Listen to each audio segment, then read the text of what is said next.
Gold, trusted gold buyers. మీరు తాకట్టు పెట్టిన బంగారాన్ని విడిపించి ఈ రోజు ఉన్న మార్కెట్ ధరకు కొనబడను. ఇంత కష్టపడుతున్నప్పుడు మీ డబ్బులు మీకు ఇవ్వడానికి ఏం సమస్య? అదే అసలు అది మహానుభావులు ఆ పెద్ద పొట్టిదరుసు కొంచెం ఆలోచించుకొని మాకు ఏదైనా పేమెంట్లు మంచిగా ఎత్తుంటే మాకు అదే సంతోషం, అంత మించి ఏం లేదు. కన్నడ హీరో ఒక ఫైట్ చేసామని వాళ్ళ పేర్లు చెప్పకూడదు. అది మొన్న 25 రోజులు చేసాం, 25 రోజులు చేసాం. అసలు వాళ్ళ ఫారెన్ ఫోన్ చేస్తే ఫారెన్లో సాంగ్ దొరుకుతుంది, వస్తాం వచ్చినాక ఇస్తాం. ఇలాగా కన్ను కాపుకొని చాలా కంపెనీలు అట్లాగా వీటన్నిటిని తట్టుకొని నిలబడి బతికేవాడు కొంచెం బతుకుతాడు. ఇన్ని కష్టాలున్నా ఇలాగే ఎందుకు ఫైటర్ గానే ఉండాలని ఎందుకు నిర్ణయించుకున్నారు? అంటే ఇక్కడికి వచ్చి ఏదో సినిమా పిచ్చి, ఆ సినిమా పిచ్చి మీద వచ్చి అలవాటు అయిపోతాం. ఇక్కడ ఆ సినిమా వ్యామోహం మీద వచ్చి అలవాటు అయిపోతాం. ఇక దీనికి అలవాటు అయ్యి మళ్ళీ బయటికి వెళ్ళి ఏం పని చేయలేక కొంతమంది అట్లా లాగైపోతాం. అంతే, కొంతమంది అలా లాగైపోతాం సినిమా మోజులో పడి. అరే మా ఆయుర్వేదం చేసిన నేను రాలేదా, నాకు రూపాయి ఛార్జీలు పెట్టు, ఛార్జీలు కూడా లేకుండా ట్రైన్లో వచ్చాను. చెన్నై నుంచి సార్ దగ్గర నుంచి లెటర్ తీసుకెళ్ళి అక్కడ నుంచి పవన్ సార్ దగ్గరికి వెళ్ళి చూపించి మళ్ళీ తిరిగి రిటర్న్ అయితే నా దగ్గర 25 రూపాయలే ఉండే, 30 రూపాయలు ఉన్నాయి. ఇక 30 రూపాయలు ట్రైన్లో ఎక్కి కూర్చున్నాను. దేవుడు ఎవరు కదిలేదు అసలు. ఎందుకో అసలు టీసీలు నా ముందే వెళ్తున్నారు, నా ముందే వెళ్తున్నారు.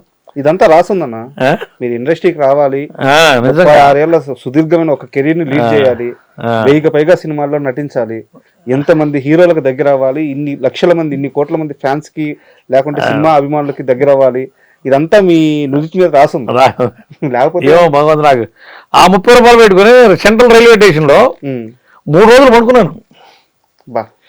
ఏంటి, ఎందుకంటే ఆటన పెడితే నీకు ఆ ప్లాట్ఫారం టికెట్ ఇస్తాడు, ఆటన తర్వాత 30 అయింది, తర్వాత రూపాయి అయింది. ఆటన పెడితే ప్లాట్ఫారం టికెట్ ఇస్తాడు. మంచి ఫ్యాన్ చూసుకొని శుభ్రంగా మనకి లాక్ ఇస్తాడు, మన సూట్గా మనం బ్యాగ్ పెట్టుకునేదానికి, మన బట్టలు పెట్టుకునేదానికి. అక్కడే స్నానం చేయటం, ఆ బయటికి వెళ్ళటం, ఏదో నటిపళ్ళు తెచ్చి తింటాం, మంచి ఫ్యాన్ చూసుకొని ఆ ఫ్యాన్ కింద పడుకోవటం, తెల్లారి లేచి మళ్ళీ పొద్దున్నే ఇదంతా తిరగటం. అలా 3 days ఉన్నా. నాకు అప్పుడు అర్థం కాక, స్టార్టింగ్ వెళ్ళేది అర్థం కాక 3వ రోజు తర్వాత లెటర్ ఆయన దగ్గరికి తీసుకుని వెళ్ళాను. ఓకే, ఎవరు పవన్ కళ్యాణ్. అది అప్పుడు వీళ్ళు అక్కడ రంగరాజపురంలో అక్కడ ఉన్నారు. అట్లా అంటే పవన్ కళ్యాణ్ గారు అన్నారు కాబట్టి మీరు చాలా సినిమాలు చేశారు పవన్ కళ్యాణ్ గారితో. ఆయన ఫైట్స్ అన్ని చాలా రియలిస్టిక్ గా ఉంటాయి, అండ్ కంపోజింగ్ కూడా ఆయనే చేసుకుంటారు చాలా వరకు అని చెప్పి. అలాగే మార్షల్ ఆర్ట్స్ కదా ఆయన, ఆల్రెడీ మార్షల్ ఆర్ట్స్ కదా ఆయన, తప్పదు ఆయన చేసి చేసుకోవాలి. ఆయన కంపోజ్ చేస్తాడు కదా. అంటే ఎలా ఉంటుంది ఆయన ఫైటింగ్? ఆయన బ్లాక్ బెల్ట్, రెడ్ బెల్ట్ అన్నా ఉంది ఆయనకి, ఆల్రెడీ ఒక ఇది ఉంది. అంటే ఆయన ఒక స్టైల్గా అందరికంటే నేను ఒక డిఫరెంట్గా ఉండాలి, నా స్టైల్ ఇది అనేది ఒక చేతుల విద్య ఉంది ఆయనకి. ఆల్రెడీ కరెక్ట్ మాస్టర్ ఆయన, బ్లాక్ బెల్ట్, రెడ్ బెల్ట్ ఏదో ఉంది ఆయన, బాగా చేస్తాడు ఆయన. టైమింగ్ ఎలా ఉంటుందన్నా? బాగానే ఉంటుంది. ఓవర్లాప్ అయి కొట్టడం అట్లా ఏం జరుగుతుంది? ఆయన కరెక్ట్గా చేస్తాడు ఆయన. వాళ్ళు నేర్చుకుని ఉండేవాడు కదా, బయట దేశాలు నేర్చుకున్నాడు కదా. అవును, బాగా చేస్తాడు, బాగుంటుంది ఆయన కట్అవుట్లు అంతా బాగానే ఉంటుంది. ఆ కట్టింగ్ గిట్టింగ్ అవన్నీ బాగానే ఉంటాయి. అయితే ఇండస్ట్రీలో ఇంతమందితో పరిచయాలు ఉన్నా సరే ఒక స్టార్ హీరోతో మాత్రం మంచి అనుబంధం ఉందంట. ఎవరు ఆ హీరో? అందరితో ఉంటాను, అల్లు అర్జున్ గారితో. చెన్నైలో ఉన్నాడు ఇప్పుడు ఆయన, ఆ సినిమా చేస్తున్నాడు కదా అట్లీతో.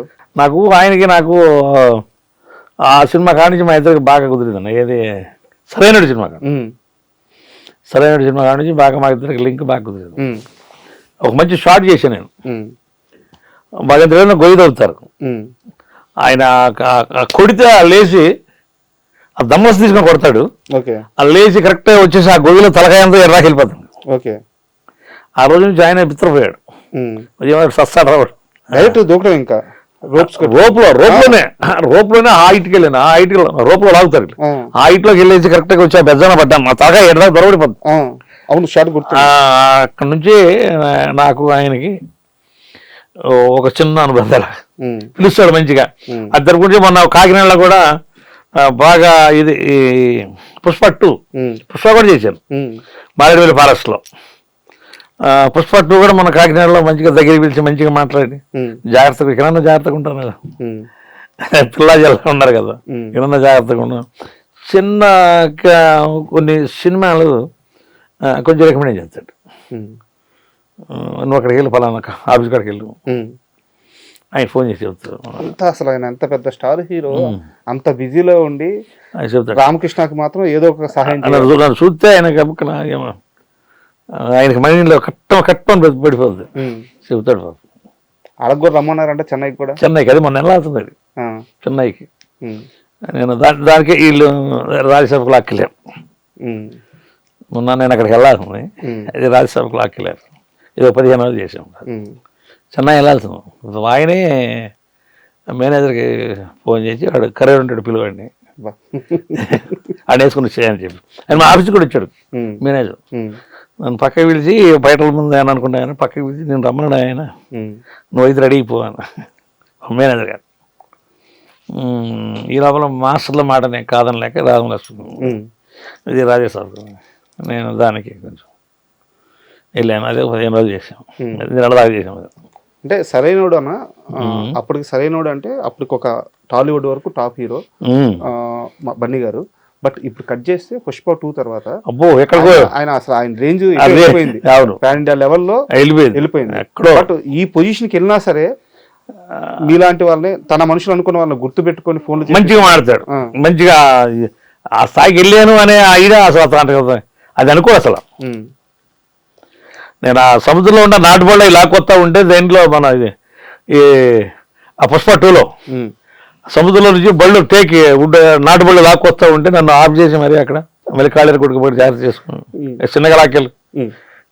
అంటే ఆయన నన్ను అలా చూస్తూ ఉన్నాడు, మంచిగా మాట్లాడాడు. అక్కడికి వెళ్ళాల్సింది మొన్న చెన్నైకి, అది కొంచెం అది వెళ్ళలేకపోయాను. అది సేమ్ అదే మళ్ళీ ఇక్కడ జరుగుతుందంట సేమ్ అదే చెన్నై సినిమా అక్కడ చేసేది. ఈ షెడ్యూల్ వెళ్తాను. ఈ షెడ్యూల్ కన్ఫామ్గా ఈ షెడ్యూల్ వెళ్తాను, లేకపోతే రికమెండ్ చేశాడు కదా వెళ్ళకపోతే ఆయన కూడా కొంచెం ఏదో ఫీల్ అవుతాడు.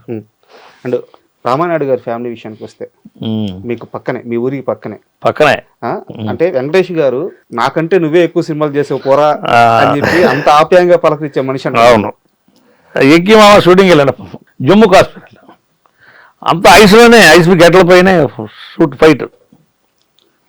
అంటే సురేష్ గారితో అంటున్నాడు రే అని సురేష్ బాబు అంటే అరే వాడు 1000 సినిమాలు దాటిపోయినాడు, నాకంటే ఎక్కువ వాడే చేశాడు నాకంటే ఎక్కువ వాడే చేశాడు అని సురేష్ బాబు చెబుతా ఉన్నాడు.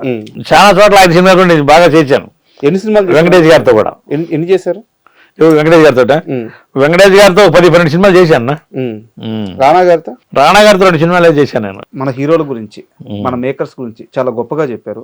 అండ్ వాళ్ళందరూ కూడా మీకు అలాగే ఉపయోగపడ్డారు, మీరు కూడా వాళ్ళకి అలాగే ఉపయోగపడ్డారు. అయితే ఇక్కడ నాకు ఒక క్వశ్చన్, మన ఫైటర్స్ కి ఇప్పటి వరకు ఇన్సూరెన్స్ లేదు. ఇన్సూరెన్స్ ఎవరు చేయలేకపోయారు. నేను ప్రభాస్ గారిని అడిగాను ఒకసారి, ఇది ఒక హెల్ప్ చేయండి బాబు, చిన్న అదే బొంబాయిలో అతను చేశాడు అందరికి, ఇది ఒకటి చేయండి మీరు ఏం చెప్పారు అడిగితే చూద్దాం అన్నాడు. మన యూనియన్లో అన్ని ఏళ్ళు కరెక్ట్ లేరు వీళ్ళు, దానివల్ల నేను అంటే మీరు అందరూ వెళ్ళి కరెక్ట్ గా అప్రోచ్ అయితే వీళ్ళందరూ కలిసి కరెక్ట్గా వెళ్తే చేస్తాడు. మన హీరోలు చేస్తారా? చేస్తాడు. మీకు నమ్మకం ఉందా?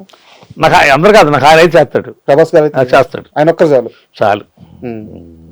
ఇదేం కాదు. ఎంతమంది ఉన్నారు నా ఫైటర్స్? ఇప్పుడు 400 మంది ఉన్నాం. ఇన్సూరెన్స్ చేయాలంటే అందరికి ఎంత అవుతుంది?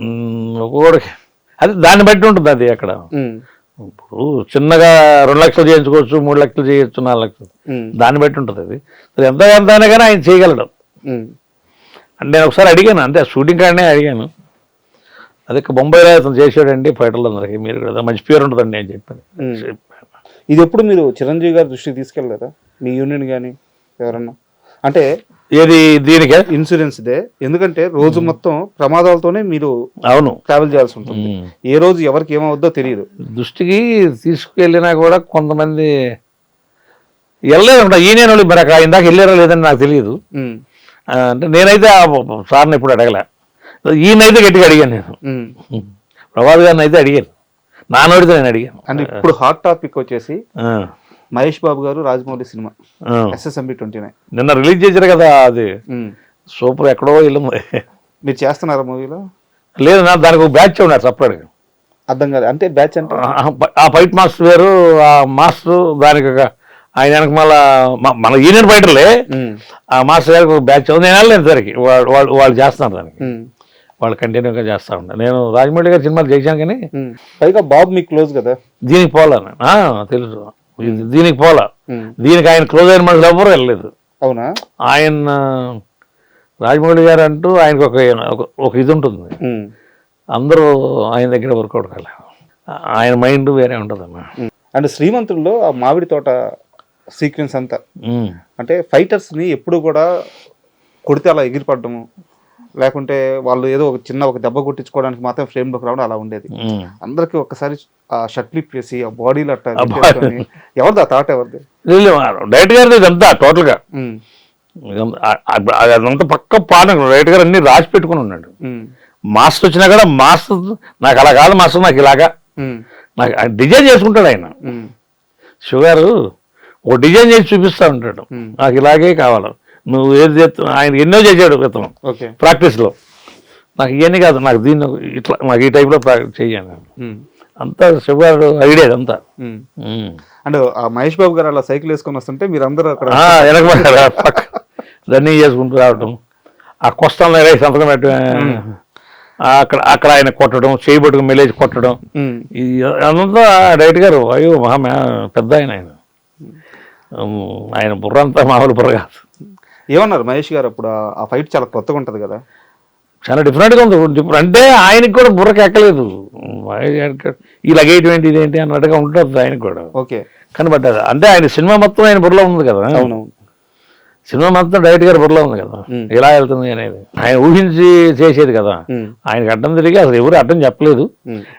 మాస్టర్ వేరే విధంగా వెళ్తామంటే అలా కాదు, నాకు ఇలా వెళ్ళండి, మీరు నేను చెప్పింది మీరు చేయండి, వేరే మీరు ఆలోచించకండి, నాకు ఇలాగే చేయి, అది ఎలా ఉందో చూస్తానైనా అని అట్లా వెళ్తుంటాడు ఆయన. సూపర్. ఆయన తాటు మంచి తాటు. రామకృష్ణ ఫైట్ మాస్టర్ అవ్వాలి అనుకుంటే యూనియన్ తరపున ఏం చేయాలి, ఫైట్ మాస్టర్ తరపున ఏం చేయాలి, అందరం చేయడానికి రెడీ. కాకపోతే రామకృష్ణ అనే ఫైట్ మాస్టర్ అవ్వడానికి ఇష్టపడట్లేదు. అది ఎందుకు అని కనుక్కుంటే కుటుంబం, నా భార్య, నా బిడ్డ, నా కుటుంబం కన్ఫర్మ్, జీవితాంతం వాళ్ళని హ్యాపీగా చూసుకుంటే చాలు, నాకు ఇంకా ఏ గొప్పలు వద్దు, ఏ పేర్లు వద్దు, వాళ్ళని బాగా చూసుకోవడానికి ఫైటర్ మాస్టర్ గానే, అంటే ఫైట్ మాస్టర్ కాకుండా ఫైటర్ గానే ఉండిపోతాను అని చెప్పి తెగేసి చెప్పారట. నాకు ఇంకెందుకు, నాకు ఇప్పుడు నాకు వాళ్ళే కదా నా బాధ్యత. మాస్టర్ అవుదామని ప్లాన్ చేసి యూనియన్కి అప్లికేషన్ కూడా పెట్టడానికి రెడీ అయిపోయాను. రెడీ అయిపోతే అప్పుడు ఉద్దేశం ఇదే, ఇందాక చెప్పాను కదా, 5 సంవత్సరాలు మళ్ళీ వాడు బాయ్ కాకూడదు మాస్టర్ కార్డు ఇస్తే. ఈ లోపల మనకి సినిమాలు వస్తే పర్వాలా, సినిమాలు లేకపోతే రోడ్ల మీద తిరగాల్సి వస్తుంది. అట్లాగే ఇప్పుడు అలా ఉండేవాళ్ళు చాలా మంది ఉన్నారు. ఇప్పుడు ఇలాగైతే ఏదో నెలకి ఇంత అంత సంపాదిస్తాం, సినిమాలు లేకపోతే పొజిషన్ వీళ్ళందరినీ మనం కడుపు మార్చడమే కదా.